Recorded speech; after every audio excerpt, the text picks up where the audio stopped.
Hello, everyone, and welcome to this STSPN broadcast of 3A District Soccer.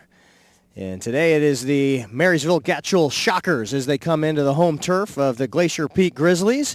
Keith Neely and Ron Henthorn with you up here dry for now in the press box, or the ad hoc press box up about midfield, and it's glad to be a part of your afternoon here on STSPN. A couple of teams that come in have faced each other only one time in the regular season, and it was a Glacier Peak 4-0 finish to that one about midway through the regular season as we get set to announce the squads as they come in here. So the first round of the district playoffs, 8 teams in the Wesco batting today.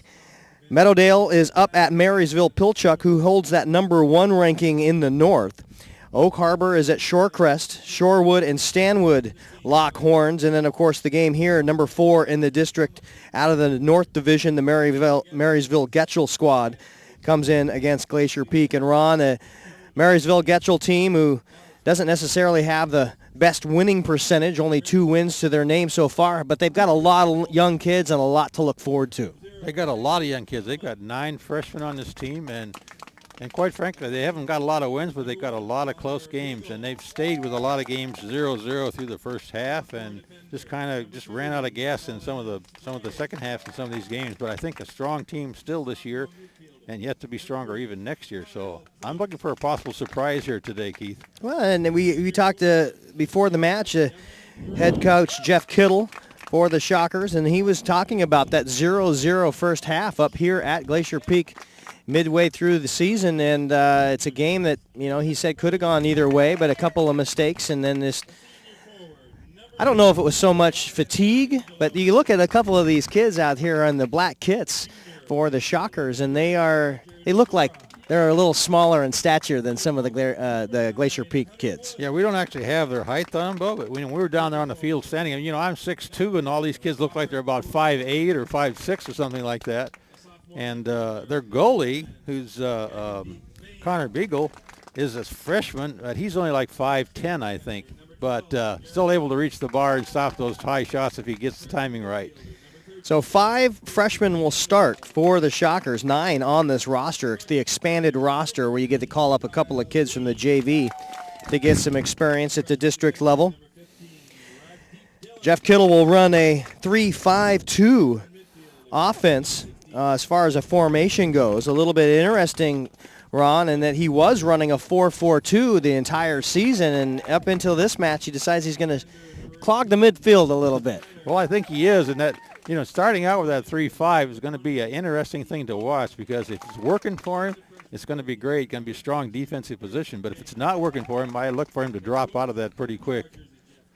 Well, in the very balanced attack of the Glacier Peak Grizzlies, they've got only 8 goals against this season and lead the league in goals for. So it's definitely going to be interesting against a 3-5-2. If they can get over the top or maybe get past the defense, that line, it should show up very quickly whether they're able to score goals against that very lacking defense with the 3-5-2. If they clog in the midfield and you score a guy around the end, sometimes good things can happen, and we'll see if Glacier Peak can pull that off.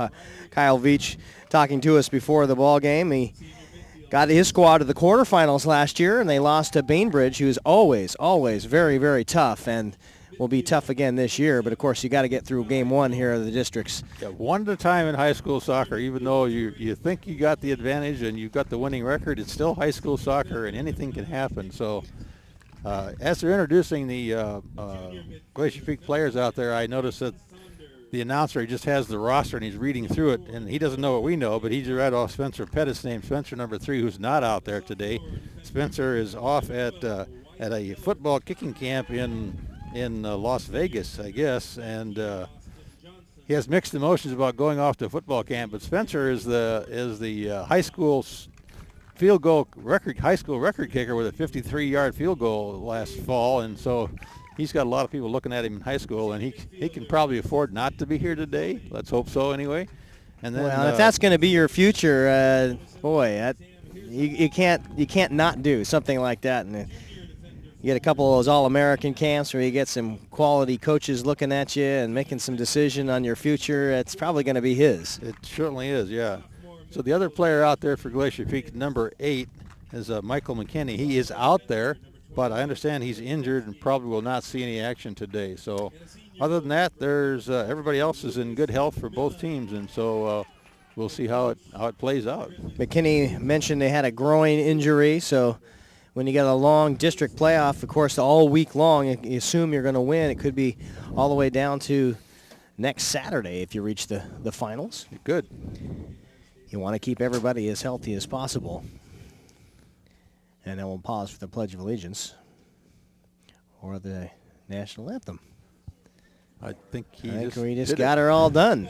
It happened before I could react.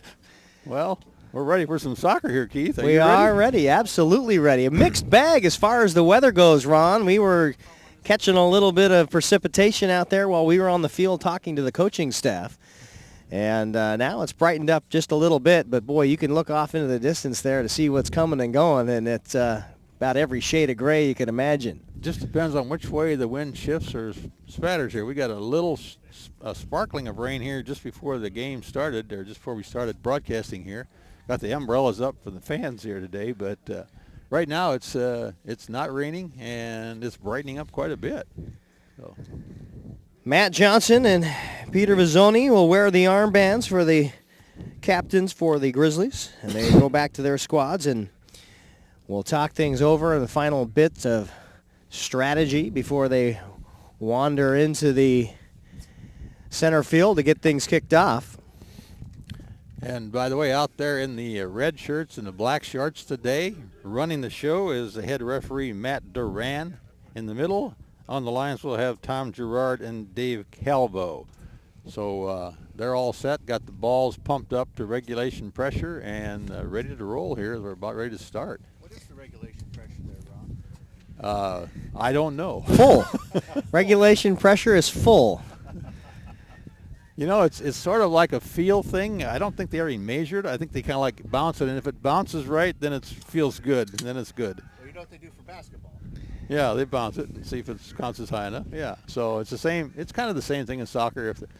If it feels soft, then you put some air in it. If it feels too hard, you take some out. Of course, on this artificial surface, you got a ball that's pumped up a little bit too much. It's going to skip right around, especially on a wet artificial surface, and we have had some rain today. Yeah, it's wet out there, so it'll be interesting to see how the traction is and then how that ball slides around for a while here.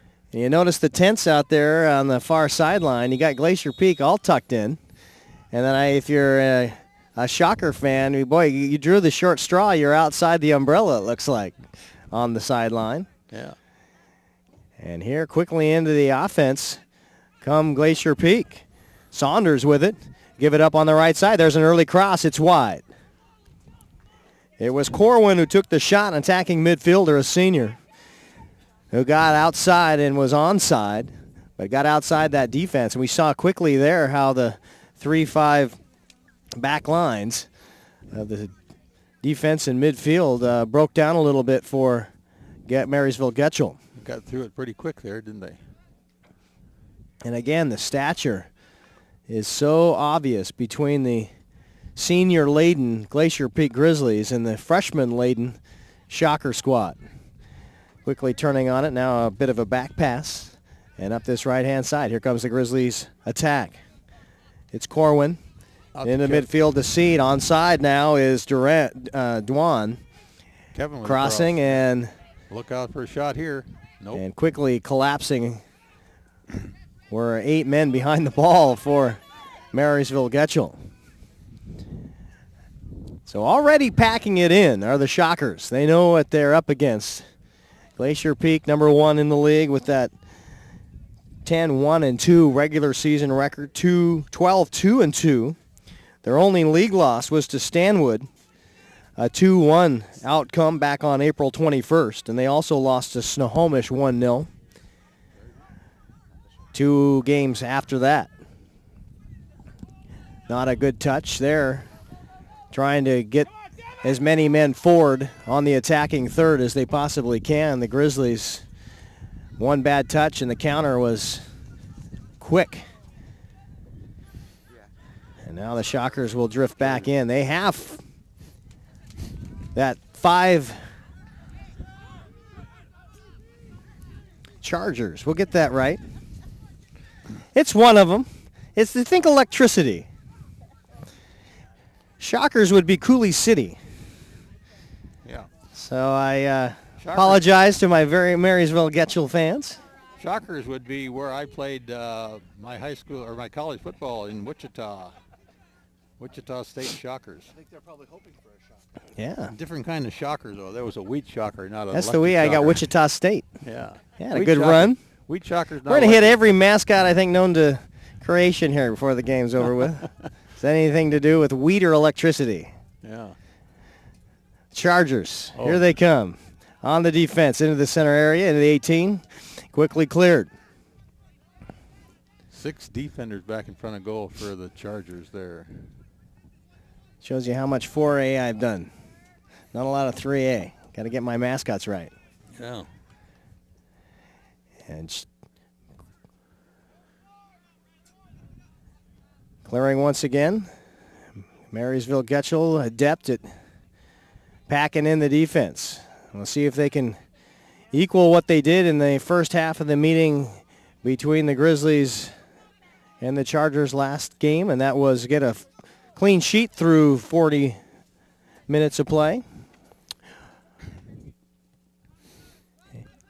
Into the 7th minute now, just underway here at Glacier Peak High School.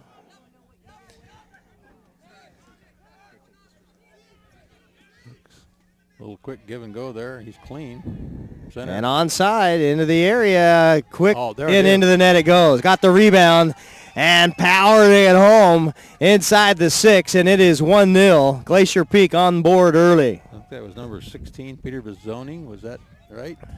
That looked like 16 to you that got that? I think it was.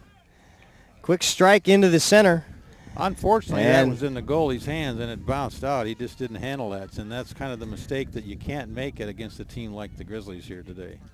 Well, it's tough when it's coming at you screaming meanie.